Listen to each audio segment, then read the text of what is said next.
കർത്താവിനാൽ അനുഗ്രഹിക്കപ്പെട്ട പ്രിയ മക്കളെ, ഇന്ന് നിങ്ങളുമായി പങ്കിടുന്നത് ഒരു ദൈവവചനമാണ്. വചനം ഇപ്രകാരം പറയുന്നു: തൻ്റെ ലംഘനങ്ങളെ മറയ്ക്കുന്നവന് സുഖം ലഭിക്കുകയില്ല,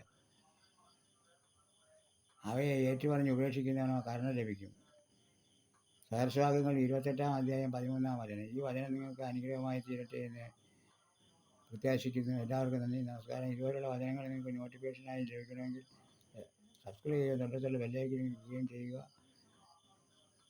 ഇനി ഒരു ഗാനം കേൾക്കാം. എന്തതിശയമേ ദൈവത്തിൻ സ്നേഹം, എത്ര മനോഹരമേ അതു ചിന്തയിലടങ്ങാൻ, സിന്ധു സമമായി സന്തതം കാണുന്നു ഞാൻ.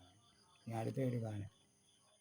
എൻ്റെ ദൈവം മഹത്വത്തിൽ ആർദ്രവാനായി ജീവിക്കുന്നു, സാധു ഞാനീ ശോണി തന്നെ ദേശിപ്പാൻ ഏതും കാര്യമില്ല എൻ്റെ ഉള്ളം ചൊല്ലും.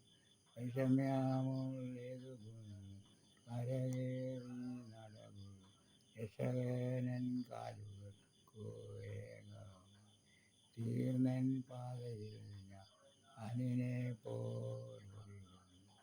ആരുമേ നീങ്കില്ലെന്നു ഞാൻ ഏകനായി തീർന്നുവെന്നു മനസ്സത്തിലാദിപൂർവ്വം കേറി. എൻ്റെ നിത്യ സ്നേഹിതന്മാർ ദൈവദൂത സംഗമത്തിൽ, ഇപ്പോഴവർ ദൈവമുമ്പിൽ സേവയായി. ദുഃഖിതനായി ഓടിപ്പോയി ഞാൻ മരുഭൂവിൽ കിടന്നാൽ, എന്നെ ഓർത്തു ദൈവദൂതർ വന്നു. ഏറ്റവും സ്നേഹചൂടോടപ്പവുമായി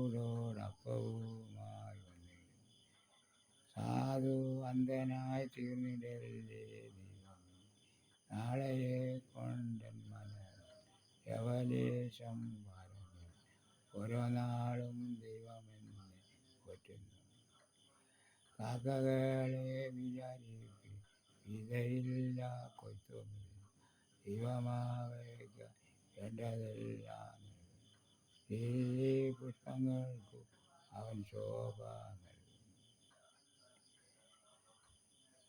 ഈ വീഡിയോ നിങ്ങൾക്ക് ഇഷ്ടമായെങ്കിൽ ലൈക്ക് ചെയ്യാനും ഷെയർ ചെയ്യാനും സബ്സ്ക്രൈബ് ചെയ്യാനും മറന്നുപോലെ. സബ്സ്ക്രൈബ് ചെയ്യാൻ തൊട്ടടുത്തുള്ള ബെല്ലൈക്കനെ ക്ലിക്ക് ചെയ്യുക. ഞാൻ ഇതുപോലുള്ള വീഡിയോകൾ നിങ്ങൾക്ക് നോട്ടിഫിക്കേഷനായി ലഭിക്കും.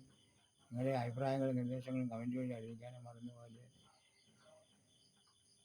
എല്ലാവർക്കും ഈ വീഡിയോ ഞാനിടുന്നത് എല്ലാവർക്കും ഒരു അനുഗ്രഹമായി തീരട്ടെ എന്ന് വിചാരിച്ചാണ്.